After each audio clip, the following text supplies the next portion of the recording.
रात का टाइम था, अमावस की रात। आसमान में एक भी तारा नहीं था। हवा में अजीब सी ठंडक थी और गांव के कोने पर खड़ी वो पुरानी हवेली आज फिर से जाग उठी थी। लोग कहते थे कि उस हवेली में 25 साल पहले एक पूरी फैमिली ने अजीब हालत में अपनी जान दे दी थी। लेकिन सच क्या था, ये किसी को नहीं पता था। आरव, जो शहर से अपनी दादी के अंतिम संस्कार के बाद गांव आया था, उसने बचपन से ही इस हवेली के बारे में कहानियां सुनी थी, पर वो इन सब बातों को अंधविश्वास मानता था। गांव के लोग उसे बार बार मना कर रहे थे कि अमावस की रात उस तरफ मत जाना, लेकिन क्यूरियोसिटी इंसान को सबसे बड़ा बेवकूफ बना देती है। रात के करीब 11 बजे आरव टॉर्च लेकर अकेला ही हवेली की तरफ निकल पड़ा। रास्ते में कुत्तों का अचानक चीखना, पेड़ों का बिना हवा के हिलना और मिट्टी से आती हुई जलने की हल्की सी बदबू उसके कदम रोक रही थी, लेकिन वो रुका नहीं। हवेली के बड़े लोहे के गेट को जब उसने धक्का दिया तो वो खुद ही धीरे धीरे कराहते हुए खुल गया, जैसे किसी ने अंदर से उसे बुलाया हो। अंदर अंधेरा इतना गहरा था कि टॉर्च की रोशनी भी कम लग रही थी। दीवार पर पुराने खून जैसे दाग थे जो वक्त के साथ काले पड़ चुके थे। सीढ़ियों के पास पहुंचते ही उसे ऊपर से पायल की हल्की सी आवाज सुनाई दी।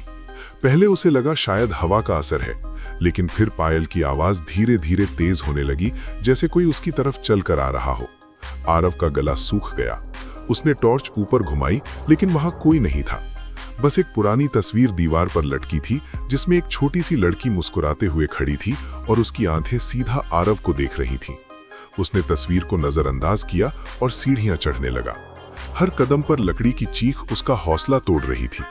ऊपर पहुंचते ही उसे एक कमरे का दरवाजा आधा खुला दिखा, जहां से लाल रंग की हल्की सी रोशनी आ रही थी। उसने दरवाजा धीरे से खोला और जो उसने देखा उसने उसकी सांसें रोक दी। कमरे के बीच में एक पुराना झूला हिल रहा था, जबकि कमरे में कोई नहीं था। झूले के नीचे जमीन पर सफेद चौक से एक गोला बना हुआ था और उसके अंदर कुछ अजीब से निशान बने थे, जैसे कोई काला जादू की विधि हुई हो।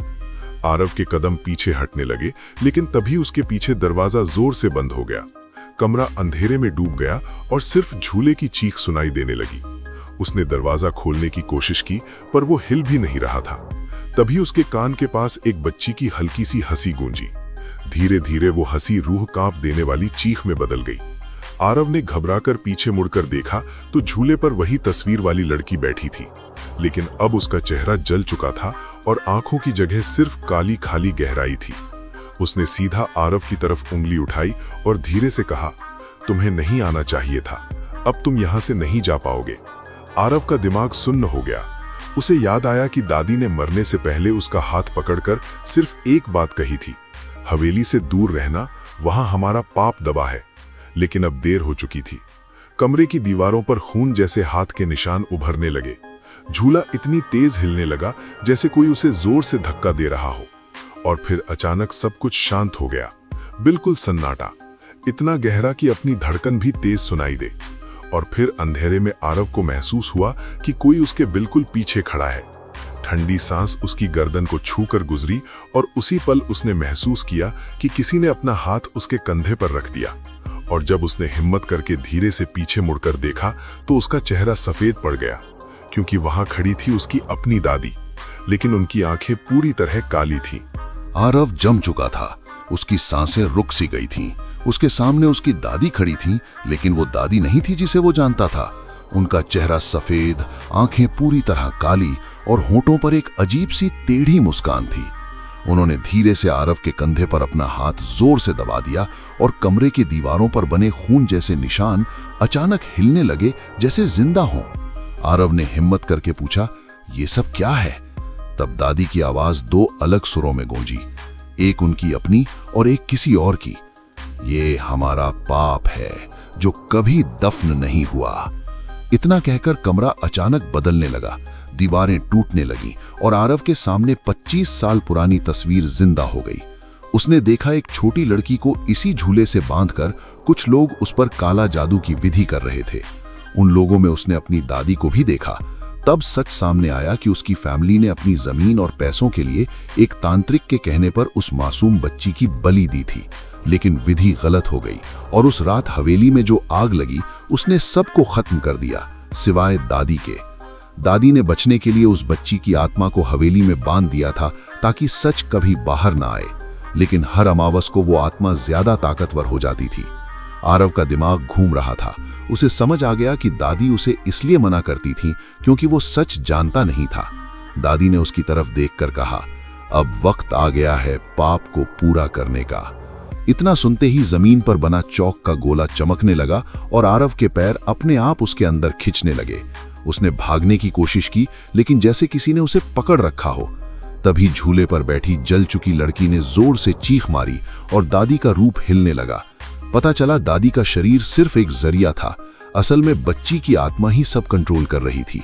उसने आरव से कहा, तुम भी उसी खून से हो, तुम्हें भी सजा मिलेगी। कमरा घूमने लगा, दीवारों से आग की लपटें निकलने लगी, जैसे 25 साल पुरानी रात दोबारा जी उठी हो। आरव को महसूस हुआ कि उसका शरीर जल रहा है, लेकिन दर्द नहीं हो रहा, बस एक अजीब सी गर्मी उसकी रगों में दौड़ रही थी। तब उसने एक आखिरी कोशिश की और झूले को जोर से धक्का दे दिया। झूला चौक के गोले से टकरा गया और वो निशान टूट गए। एक जोर का धमाका हुआ और पूरी हवेली हिल गई। अंधेरा छा गया और फिर सब कुछ शांत हो गया। जब आरव ने आंखें खोली तो वो हवेली के बाहर जमीन पर पड़ा था। सुबह हो चुकी थी। गांव के लोग उसे घेर कर खड़े थे। हवेली बिल्कुल खाली और शांत लग रही थी, जैसे वहां कभी कुछ हुआ ही ना हो। लोग कह रहे थे कि वो रात भर बेहोश पड़ा था और हवेली में कोई नहीं था।